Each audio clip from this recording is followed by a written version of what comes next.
मला उत्स्फूर्तपणे रसिकांनी प्रतिसाद दिलेला आहे, कारण साहित्य, नाट्य, संगीत आणि भूअलंकरण अशा 4 कलांचा समन्वय करून हे गीत रामायण आम्ही रसिकांपर्यंत पोहोचवलं.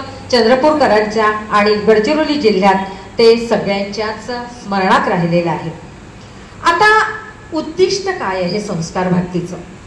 तर कलेच्या माध्यमातून सामाजिक एकीकरण करणं. आताच हेडव सरांनी खूप छान सांगितलं, तेच आमचंही उद्दिष्ट आहे की आज जगामध्ये ज्या ज्या काही समस्या आहेत त्या समस्या आपल्याला अतिशय बुद्धीला आव्हान देणारे आहेत. या समस्यांचं मूळ कुठे आहे हे शोधावं.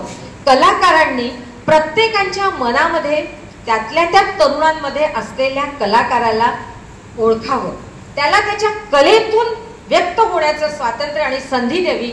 संस्कार भारती अशा प्रकारची संधी या कलाकारांचं संगोपन करून देत असते, त्यांना व्यासपीठ निर्माण करून देत असते.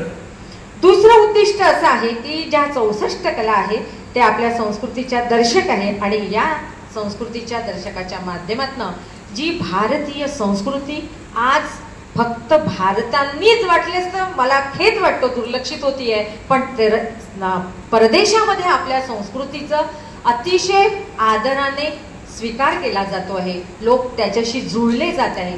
मनाला शांतता आणि बुद्धीला व्यापकता ज्या संस्कृतीतून मिळते आहे ती भारतीय संस्कृती अनेक देशांमध्ये स्वीकारली जाते आहे. या संस्कृतीचं संवर्धन करणं आणि टिकवून ठेवणं हे आमचं उद्दिष्ट आहे.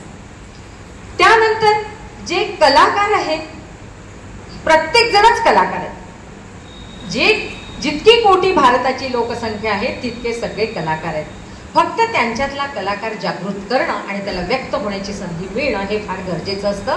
म्हणून संस्कार भारती अशा कलाकारांच्या माध्यमातून कार्यक्रम घेऊन कार्यकर्त्यांची फळी निर्माण करते.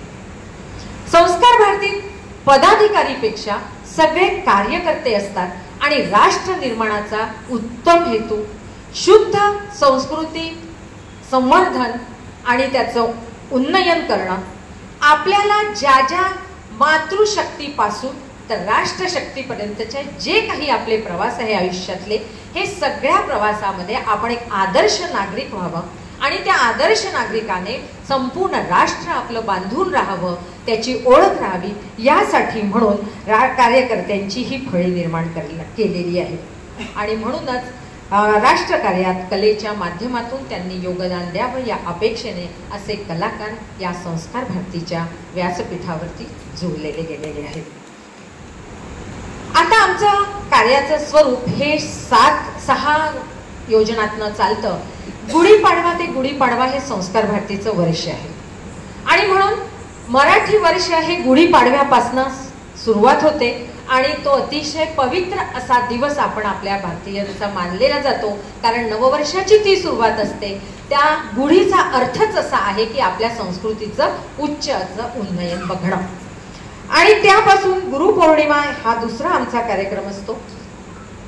या गुरुपौर्णिमेमध्ये ज्या ज्या कलेच्या माध्यमातून अधिष्ठित असे गुरुतुल्य व्यक्तिमत्व असतात, त्या एका कलेच्या गुरुचं आम्ही गुरुपौर्णिमेला गुरुपूजन गुरुसत्कार करीत असतो आणि त्या मान्यवरांना आमंत्रित करून त्यांचा गुरुसत्कार करून आम्ही भारतीय संस्कारामध्ये जो गुरुचा मान आहे हा गुरु मान इथे संवर्धित करण्यासाठी ही योजना असते.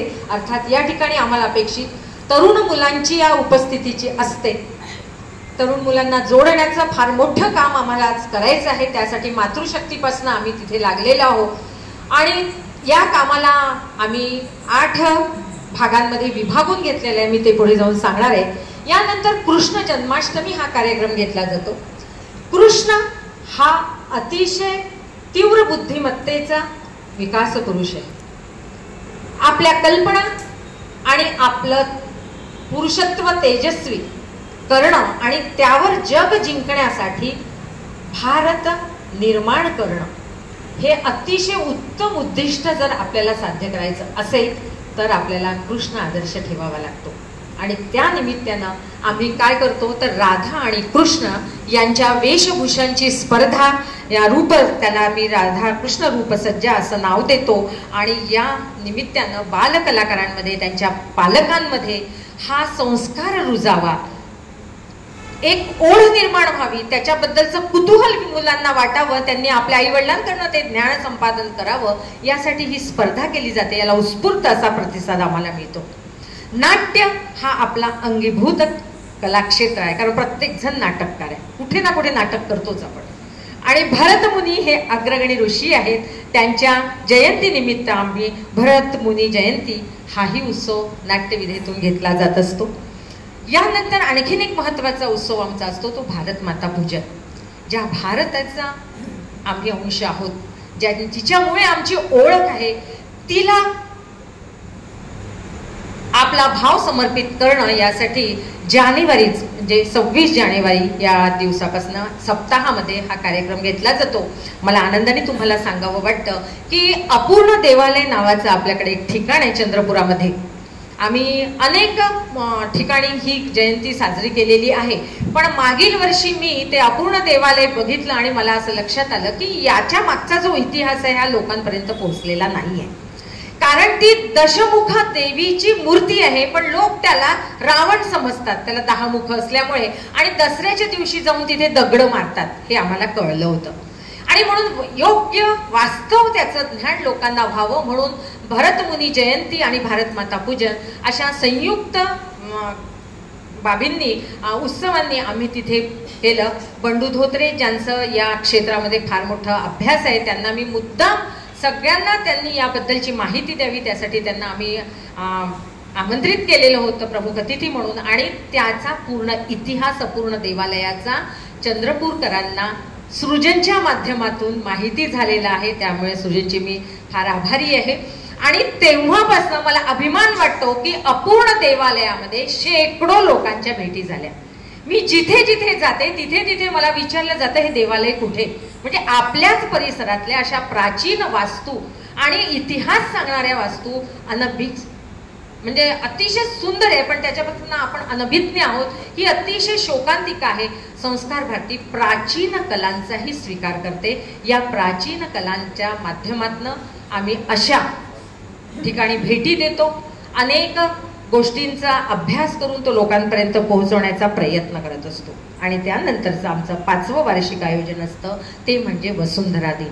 या पृथ्वीला, या पृथ्वी मातेने, या वसुंधरेने आपल्याला राहण्यासाठी जी फार मोठं तिचं उदार, म्हणजे आपण उदारतेचं जर प्रतीक म्हटलं तर वसुंधरेचंच नाव घेतो, तिच्यासारखी उदारता कोणामध्ये नाही. आणि म्हणून तिचं पूजन करणं हेही आम्ही आमचं कर्तव्य समजतो. आणि त्यानुसार आम्ही समरसतेच्या तत्वातून सगळ्याच कलाकारांना जोडून ही कार्यकर्त्यांची फळी निर्माण करतो. कारण कलाकार हा कार्यकर्ताच असतो आणि कार्यकर्ता म्हणूनच तो जोडला जावा ही आमची अपेक्षा आहे. त्याची भूमिका ही कर्तव्याची असली पाहिजे आणि भारतीयत्वाचा विचाराचा प्रवाह एका पिढीपासून दुसऱ्या पिढीपर्यंत पोहोचण्याचं कार्य हा कार्यकर्ता करत असतो.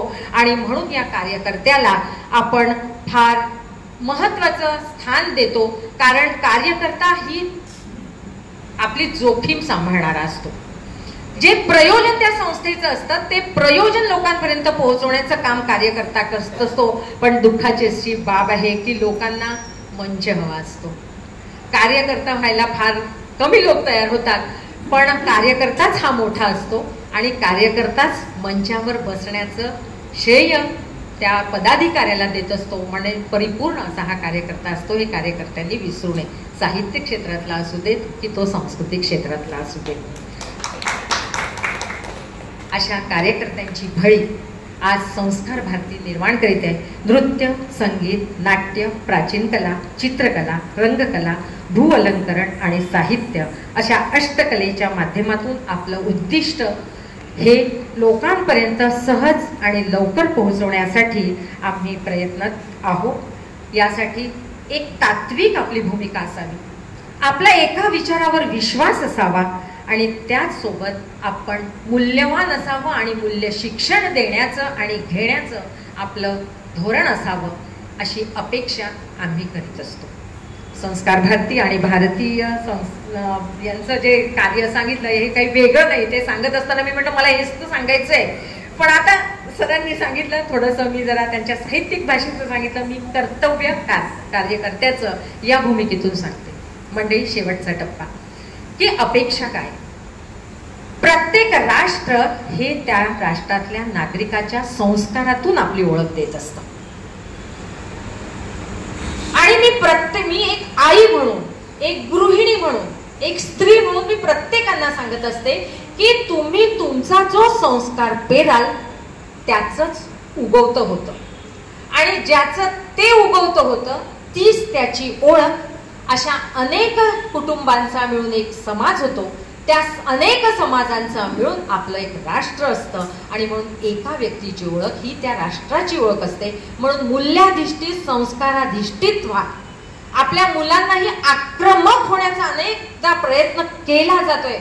मी अनेक घरांना भेटी देते, कुटुंबांना भेटी देते. सध्याचं या वर्षामध्ये संस्कार भारतीचं हे मोठं ध्येय आहे की कुटुंब वत्सलता आणि कुटुंब कार्य, म्हणजे जे आपल्या संस्कृतीचं मूळ आहे तेच आपण पासून दूर चाललेलो आहोत. ही अतिशय वाईट गोष्ट आहे, अतिशय दुःखदायक, वेदनादायक गोष्ट आहे, आणि त्यावर आपल्याला कार्य करावं लागतंय. पण कर्तव्य आहे जिथून समाज हलतो आहे जागेवरनं, जो समाज आपल्या संस्कारापासून दूर जात आहे त्यांना पुन्हा तिथे आणणं आणि पुन्हा भारतीय नवजीवनम, नव्या जीवनाकडे नवोन्मेषशालिनी प्रवृत्ती ही प्रत्येकांमध्ये निर्माण करून त्याचाच स्तंभ हा भारतीयांचा असावा हे दाखवण्यासाठी जगामध्ये, विश्वामध्ये भारतीय नवजीवनम हे पेरण्याचं कार्य संस्कार भारती करते आहे.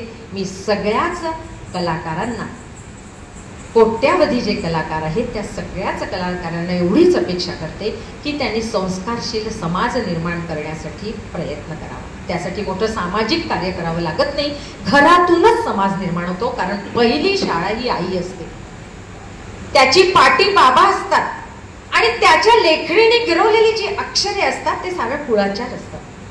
हे जर लक्षात ठेवलं तर वास्तवात आपण काय आहो हे लक्षात घेऊन आपल्या कुटुंबाच्याच संवर्धनाचा विचार केला की अनेक कुटुंबाचं संवर्धन म्हणजे समाजाचं संवर्धन होईल, संस्कृतीचं संवर्धन होईल, राष्ट्राचं संवर्धन होईल. आज ज्या परकीय शक्ती आमच्या राष्ट्रावरती आक्रमण करू इच्छित आहे, अंगुली निर्देश करत आहे, त्यांना दमन आणि शमन करण्याची शक्ती आपल्या संस्कारातून येईल. म्हणून सगळ्या कलाकारांनी कलेच्या माध्यमातून आमच्याशी जोडावं. व्यासपीठापेक्षा एक कार्यकर्ता म्हणून एक शृंखला निर्माण करावी. संघटना म्हटली की तू मी आणि प्रत्येकांचे विचार येतात, एका हाताच्या 10 जर बोटच सारखी नाहीत तर मग माणसांकडनं तशी अपेक्षा करत नाही. कारण आपण ज्या संस्कारातून मोठे झालेलो असतो तो संस्कार आपल्यावरती प्रभावी असतो आणि तसा मनुष्य निर्माण होत असतो. पण त्या मनुष्याला समान तत्वावर संस्कारांच्या सुंदर देखण्या आणि आयुष्यमान भारत घडवणाऱ्या जर स्थितीवर आणण्याचा प्रयत्न आपण कलेच्या माध्यमातून करत असेल तर संस्कार भारती आपल्या सगळ्या कलाकारांचं स्वागत करते. आणि मी आपल्या सगळ्यांना आव्हान करते की आपण सगळे कलाकार कोणत्या ना कोणत्या इच्छा ज्या राष्ट्राला समर्पित करायच्या असेल त्या इच्छेने आमच्याशी जोडावं. संपूर्ण संस्कार भारती म्हणजे चंद्रपूर असणार आहे, संस्कार भारती म्हणजे भारत असणार आहे, महाराष्ट्र असणार आहे, सगळे राज्य असणार आहेत, आणि या माध्यमातून आपण सगळ्यांनी जोडलं जावं. त्याच वेळेला एक सुंदर भारत पुन्हा जो आपला सुजलाम सुफलाम सस्य श्यामलाम होता आजही आहे, आज बलवान आहे, शक्तिवान आहे, अतिशय प्रभावी आणि प्रखर असा आहे, आणि मुख्य म्हणजे हा कलाकारांचा देश आहे हे दाखवणारं असल्यामुळे प्रत्येकाने आमच्याशी जोडावं.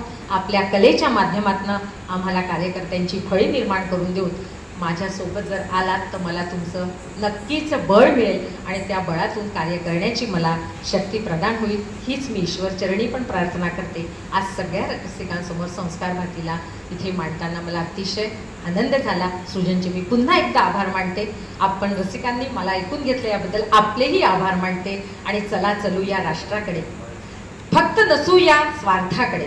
चला चलू या राष्ट्राकडे, फक्त नसू या स्वार्थाकडे. मी माझा आणि माझा कोण याही पेक्षा देशाचा विचार.